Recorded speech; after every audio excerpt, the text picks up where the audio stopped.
આપણે શ્રી શ્રી ઠાકોરજીની સેવા કઈ રીતે કરવી એના ઉપર પ્રવચન ચાલે છે.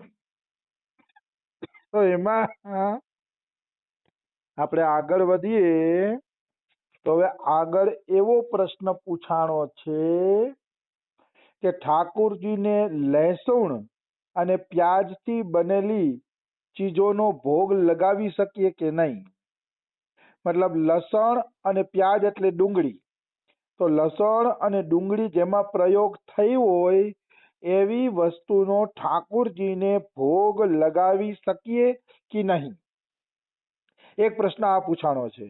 અને બીજો પ્રશ્ન એ પૂછાણો છે કે માસિક ધર્મની અંદર અશુદ્ધિના સમયે માતાઓ બહેનો લડ્ડુ ગોપાલની સેવા પૂજા કરે કે નહીં, રસોઈ સેવા કરે કે નહીં, એનો જવાબ આપો. તો બહુ સરસ મજાનો જવાબ આપ્યો છે કે ઠાકોરજીને લસણ ડુંગળી વાળી તામસી વસ્તુઓ અર્પણ કરવી જોઈએ નહીં. કારણ કે લસણ અને ડુંગળી જેમાં પડી જાય છે એ તામસી ભોજન છે અને તામસી ભોજન ઠાકોરજીને અર્પણ કરવું જ ન જોઈએ એવું વિધાન છે. ઠાકોરજીને કેવલ શુદ્ધ અને સાત્વિક ભોજન જ અર્પણ કરવું જોઈએ. તો આપણી બુદ્ધિ એવું વિચારે કે લસણ ડુંગળી નાખશી ને તો પાઉંભાજીમાં સ્વાદ સારો આવશે.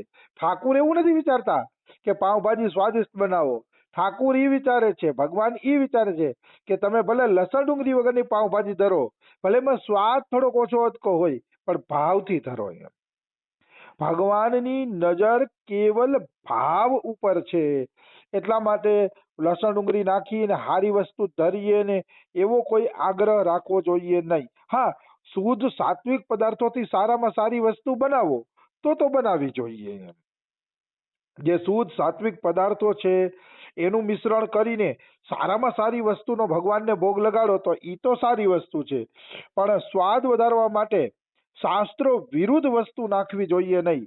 લસણ અને ડુંગળી શાસ્ત્રો વિરુદ્ધ છે, તો પછી સ્વાદ વધારવા માટે લસણ ડુંગળી નાખીને ઠાકોરજીને ભોગ લગાડવો સર્વથા અયોગ્ય છે. એટલે ક્યારેય આ પ્રકારનો ભોગ લગાડવો જોઈએ નહીં, પણ સારી સારી શુદ્ધ અને સાત્વિક વસ્તુ ઠાકોરજીને ભોગ લગાડવી જોઈએ. અને એ સાત્વિક પ્રસાદ આપણે પણ ગ્રહણ કરવો જોઈએ. કારણ કે જૈસા ખાએંગે અન્ન વૈસા બનેગા મન. આપણે જેવું અન્ન ખાઈ છીએ એવું જ આપણું મન બને છે. એટલે મનુષ્યએ જો મનને શુદ્ધ કરવું હોય તો અન્ન સાત્વિક ખાવું પડશે. જો સાત્વિક અન્ન નહીં ખાય તો મન બગડી જશે અને જરૂરથી બગડશે. આવી વસ્તુ છે. લસણ પ્યાજ, લસણ અને ડુંગળી તો તામસી છે, તો એના તામસી ભોજન ઠાકોરજીને જમાડીએ તો ભગવાન આપણા મનમાં કેવી રીતે આવશે? હાલો, ભગવાન તો હજી પચાવી જશે. માનો તમે મૂકી દીધું લસણ ડુંગળી વાળું શાક, તો ભગવાન છે, પચાવી જશે. પણ એ પ્રસાદ તમે જમશો તો એ લસણ અને ડુંગળી તમારા મનને તામસિક બનાવી નાખશે અને એ તામસિક મનમાં ગોપાલજીનું ચિંતન થશે નહીં. ગોપાલજીનો રસ આવશે નહીં, ચિંતન થશે નહીં. એટલે તમને જ નુકસાન છે. ભગવાનને તો હાલો નુકસાન થવું હોય ન થવું હોય તો બીજા નંબરની વાત છે, પણ જે ભોગ આવો ધરશે અને જમશે એને પોતાને જરૂર નુકસાન છે. કારણ કે તામસી મગજ બની જશે પછી એ વ્યક્તિના હૃદયમાં પ્રભુનું ચિંતન નહીં થાય અને પ્રભુનું ચિંતન ઘટે એ મોટામાં મોટો અપરાધ છે. કહો હનુમંત વિપત્તિ પ્રભુ સોઈ જબ તબ સુમિરન ભજન ન હોય. હનુમાનજી કહે છે કે હે રામ, અમારા માટે મોટામાં મોટી વિપત્તિ એ છે કે તમારું ભજન અને સ્મરણ ન થાય. જો તમારું ભજન અને સ્મરણ થતું હોય તો વાંધો જ નથી, નહીતર ભજન અને સ્મરણ ન થાય તો એવી મોટી વિપત્તિ બીજી એકેય નથી. એટલે લસણ ડુંગળી વાળો ખોરાક ભગવાનને ધરવો પણ ન જોઈ અને આપણે પણ ન જમવો જોઈએ. એમાં 100% કાપ જ મૂકવાનો છે, કિંતુ પરંતુ નહીં ચાલે. એ જોઈએ જ નહીં, લસણ ડુંગળી વાળો ભોગ જ ન જોઈ ઘરની અંદર. અને બીજો પ્રશ્ન એ હતો કે અશુદ્ધિ કાળમાં માસિક ધર્મની અંદર માતાઓ બહેનોએ લડ્ડુ ગોપાલની સેવા કરવી કે નહીં. તો અહીંયા એમ કહે છે કે અશુદ્ધિ કાળમાં માતાઓ બહેનોએ રસોઈ સેવા કે ઠાકોરજીની સેવા કરવી જોઈએ નહીં. એવી સ્થિતિમાં બીજા રસોઈ સેવા કરે અને બીજા જે સ્વચ્છ અને પવિત્ર હોય એ સેવા કરે એ જ સારું છે. માસિક ધર્મમાં સેવા કરવાની ના પાડી છે. હાલાકી રમેશ બાબા તો છૂટ આપે છે, પણ એ મહાપુરુષ છે, એનો પર્સનલ વિષય છે. પણ આપણે જનરલ નિયમ જોઈએ તો જનરલ નિયમ એવો જ છે કે માસિક ધર્મની અંદર સ્ત્રીઓએ બને જ્યાં સુધી સેવા કરવી જોઈએ નહીં. આપણે જનરલ નિયમને ફોલો કરવો જોઈએ, કારણ કે મહાપુરુષો કહે અને મહાપુરુષના શરણાગત શિષ્ય એનું પાલન કરે એ બે અલગ વસ્તુ થઈ ગઈ. એમાં મહાપુરુષની જિમ્મેદારી હોય છે એમાં મહાપુરુષની જિમ્મેદારી હોય છે અને જિમ્મેદારી વાળી વસ્તુમાં વાંધો આવતો નથી. પણ સાધારણ વ્યક્તિઓએ અશુદ્ધ અવસ્થામાં ભગવાનને ભોગ લગાડવા જોઈએ નહીં. એ જ નિયમ છે અને એ નિયમનું પાલન કરવું જોઈએ. પછી અહીંયા એમ કહે છે કે જ્યારે અમે લડ્ડુ ગોપાલને પોતાના ઈષ્ટ દેવતા બનાવી લીધા તો ભગવાનના અન્ય જે વિગ્રહ છે એને પ્રણામ કરીએ કે નહીં? આવો પ્રશ્ન પૂછાણો છે. લડ્ડુ ગોપાલ અમારા ઈષ્ટ દેવતા થઈ ગયા, લડ્ડુ ગોપાલ અમારા પ્રાણ સમાન બની ગયા, લડ્ડુ ગોપાલમાં અમારી અનન્યતા થઈ ગઈ, અમે હવે એના સિવાય કોઈનું ભજન નથી કરતા, તો શું બીજા દેવતાને પ્રણામ કરવા કે નહીં? એવો એક પ્રશ્ન પૂછાણો છે. તો અહીંયા લખ્યું છે ભગવાનના બધા વિગ્રહોને પ્રણામ જરૂર કરવા જોઈએ. હું તો 100% આ વાતને ફોલો કરું છું અને 100% આ વાતને હું માનું છું. ગમે એટલા તમારા ઠાકોર નજીક આવી ગયા હોય, પ્રાણથી પ્યારા કેમ ઠાકોરજી બની નથી ગયા, પણ બીજા દેવી દેવતાનો તમારે આદર તો કરવો જ પડશે. જો આદર નથી કરતા તો એનું ભયંકર પરિણામ 5-10 વર્ષે ગમે ત્યારે જોજો, તમારે ભયંકર જ પરિણામ હશે. કારણ કે કોઈ શાસ્ત્ર છૂટ આપતી નથી કે તમે બીજા કોઈ દેવી દેવતાનો અનાદર કરો. દેવી દેવતા તો દૂરની વાત છે, કોઈ વ્યક્તિનો પણ અનાદર કરી દીધો તો કદાપી સંભવ નથી કે તમે ભગવત પ્રેમ પ્રાપ્ત કરી શકો. એવું નથી કે હું આ મારી વાતો બતાવું છું. અમારા બાબા પણ એમ કહે છે કે એક વ્યક્તિ હારે પણ તમારે દ્વેષ રહી ગયો, એક વ્યક્તિ હારે પણ, તો પણ તમે ભગવત પ્રાપ્તિ કરી શકશો નહીં. ભગવત પ્રાપ્તિના માર્ગે તમે જઈ શકશો નહીં. એક વ્યક્તિ હારે દોષ રહી ગયો તો. આ મારા બાબાના શબ્દો છે. એટલે ક્યારેય એવું નહીં માનવાનું કે અમે બીજા ભક્ત ભગવાનનો અનાદર કરશી, એને પ્રણામ નહીં કરીને, આમ નહીં કરીને, ઓલું નહીં. બધા અહંકારના લક્ષણ છે. પ્રણામ કરવામાં ક્યાં આપણે પૈસા દેવા છે? ક્યાં આપણું કઈ તૂટી પડે છે? પ્રણામ જ કરવા છે ને, આદર જ દેવો છે ને. આદર તો કોઈ પણ ને આપીએ સારી વાત છે. એટલે આદર દેવામાં કંજૂસી કરવી જોઈએ નહીં. જે વ્યક્તિ બીજા દેવી દેવતાઓને આદર દેવામાં કંજૂસી કરે છે ઈ દેવી દેવતાઓ એના ભજનમાં છે ને પછી ભયંકર વિઘ્ન નાખે છે, નિશ્ચિત વિઘ્ન નાખે છે. પછી એનું ભજન નથી રહેતું, ખતમ થઈ જાય છે એ ભજન. એમાં કોઈ એટલે કોઈ પણ પ્રકારની શંકા નથી. આવી વસ્તુ છે. તો બધા વિગ્રહોને પ્રણામ કરવા જોઈએ અને અંદર અંદર એવો ભાવ રાખવો જોઈએ કે મારા લડ્ડુ ગોપાલજી જ આ બધા રૂપોમાં મને દર્શન આપે છે. ઓહો, રામ રૂપમાં તોય મારા લડ્ડુ ગોપાલ, દેવીના રૂપમાં તોય મારા લડ્ડુ ગોપાલ, સીતારામજી પણ મારા લડ્ડુ ગોપાલ, શિવજી પણ મારા લડ્ડુ ગોપાલ,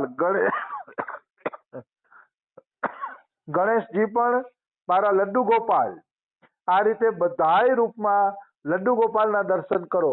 ત્યાં સુધી કે જગદંબાને પણ લડ્ડુ ગોપાલમાં લઈ લ્યો. મારી જગદંબા પણ મારા લડ્ડુ ગોપાલમાંથી જ પ્રગટ થયેલા દેવી છે એમ માની અને બધાને પ્રણામ કરો. અંતે છેલ્લે ઈ જ નિયમ આવીને ઉભો રહી ગયો, વાસુદેવ સર્વમ. કણે કણમાં વાસુદેવ રહેલા છે. કણે કણની અંદર વાસુદેવ રહેલા છે. વાસુદેવ સર્વમ. સર્વમ એટલે જળ ચેતન બધું આવી ગયું.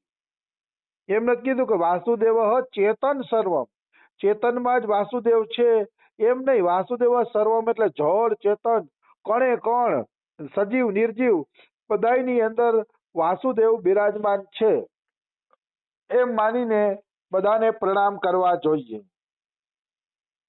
રામસુખદાસજીએ એક સૂત્ર આપ્યું હતું કે કોઈ પણ વસ્તુ હાથમાં લ્યો ને તો એમ બોલવાનું, ભગવતે નમઃ. ભગવતે નમઃ એમ બોલવાનું. એટલે ધીરે ધીરે તમને છે ને બધાયમાં ભગવાન જોવાની આદત પડશે. જો તમે બધાયમાં ભગવતે નમઃ બોલશો ને તો ધીરે ધીરે બધાયમાં ભગવાન જોવાની આદત પડતી જશે. એમાં કોઈ એટલે કોઈ પણ પ્રકારની શંકા નથી. એટલે કોઈ પણ વસ્તુ આવે ભગવાન માનીને એને પ્રણામ કરો, આવી વસ્તુ છે. પછી આગળનો પ્રશ્ન છે કે હું લડ્ડુ ગોપાલને શું ખવડાવું? એ તો આખા સંસારને ભોજન કરાવે છે. મતલબ લડ્ડુ ગોપાલને બધા કહે છે કે સરસ જમાડવા જોઈએ. લડ્ડુ ગોપાલને તો લાડવા જમાડવા જોઈએ, લડ્ડુ ગોપાલને તો માખણનો ભોગ લગાડવો જોઈએ. કારણ કે ગોપાલજી છે ને નાનકડા છે ને, એટલે આવું બધું લાડ લડાવીને એને ભોજન જમાડવા જોઈએ કે. પણ કે હું લડ્ડુ ગોપાલને શું જમાડું? આખા સંસારને તો લડ્ડુ ગોપાલ જમાડે છે, તો હું શું કામ એને જમાડું? આવો પ્રશ્ન કરે છે. ત્યારે એમ કે છે કે આપણા સનાતન ધર્મની એક આ વિલક્ષણતા છે. સનાતન ધર્મની એ વિશેષતા છે કે ગંગાજળ લઈને જ ગંગાજીનું પૂજન કરી છે. વાત બહુ મહત્વની કીધી. એમ આપણે ગંગાજીમાં જ્યારે સ્નાન કરવા જઈએ છીએ ત્યારે ગંગાજીનું પાણી આપણે હાથમાં લઈ છીએ, હાથમાં લઈને ગંગાજીનું નમન કરી છીએ, ગંગાજીને પ્રણામ કરી છીએ, અને હાથનું પાણી ગંગાજીને અર્પણ કરી છીએ. તો ગંગાજી જ હાથમાં લઈને ગંગાજીને અર્પણ કરી છીએ, તોય ગંગાજી પ્રસન્ન થઈ જાય છે કે આ ભક્તએ ભલે મારા જ પાણીથી મારું પૂજન કર્યું, પણ પૂજનનો ભાવ તો રાખ્યો ને, એ ભાવ ઉપર ગંગાજી પ્રસન્ન થઈ જાય છે. એટલે જેમ આપણે ગંગાજી લઈને ગંગાજીનું પૂજન કરીએ છીએ, અને સૂર્યને જેમ આપણે દીવડો દેખાડીએ છીએ, ભાઈ દીવડાની અગ્નિ ક્યાંથી આવી? સૂર્યમાંથી તો દીવડાની અગ્નિ આવી. એમ તો સૂર્ય ભગવાનને જેમ આપણે દીવડો દેખાડીએ છીએ, આરતી કરી છે, તો સૂર્યને દીવડાની શું જરૂર છે? પણ તોય સૂર્ય ભગવાન પ્રસન્ન થઈ જાય છે કે મારું બાળક કેટલું ડાયું છે, મારી જ વસ્તુથી મારી પૂજા કરે છે. એવી જ રીતે વાસ્તવમાં જો તમે ગોપાલજીને પોતાના માયના હોય તો આમ તો ગોપાલજી જ બધાને જમાડે છે, પણ એની જ જમાડવાની વસ્તુ જ્યારે તમે ગોપાલજીને અર્પણ કરશો ત્યારે ગોપાલજી પ્રસન્ન થઈ જશે, આનંદમાં આવી જશે ગોપાલજી કે આ મારી વસ્તુ મારો ભક્ત મને અર્પણ કરે છે, એનામાં અર્પણ કરવાનો ભાવ તો છે ને. ખૂબ પ્રસન્ન થશે ગોપાલજી. એમાં કોઈ એટલે કોઈ શંકા નથી. એટલે ભારતીય સંસ્કૃતિનો ભાઈ એક નિયમ છે. નિયમ એવો છે, ભગવાનને સુવડાવો તો ભગવાન સુવે, એને જગાડો તો એ જાગે, જમાડો તો જમે, નવડાવો તો નાય. કારણ કે આ ભારતનો ભગવાન, એમાં માધુર્યમય ભગવાન જે છે કૃષ્ણ, એને તો ભક્તો સેવા કરે ને ત્યારે સેવા લેવાની લાલસા જાગે છે. નકર ઈ તો પોતાના આત્માનંદમાં મસ્ત છે, નિજાનંદમાં મસ્ત છે. એ પોતાનો નિજાનંદ ત્યારે જ તોડે છે જ્યારે ભક્તોની સેવા કરવાની ભાવના થાય છે. ભક્તોની સેવાથી ભગવાનને ભૂખ લાગી જાય છે. એટલા માટે ભગવાનને ભોજન ધરવું જ જોઈએ, કારણ કે ભગવાન ભાવપૂર્વક ભોજન ખાય છે. એમાં કોઈ એટલે કોઈ શંકા નથી.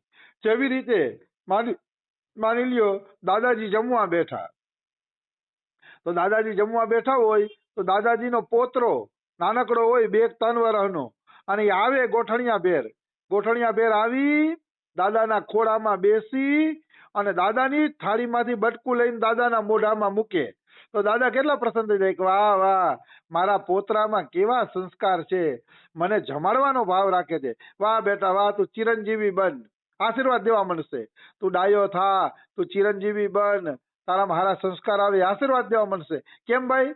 તો દાદા થાળીમાંથી તો જમી શકતા હતા, અને થાળીમાંથી દાદાજી જમતા જ હતા, તો પછી ઓલા પોતરાએ કટકું કાપીને આપ્યું તો દાદાજી આટલા પ્રસન્ન શું કામ થઈ ગયા? એના સંસ્કાર જોઈને.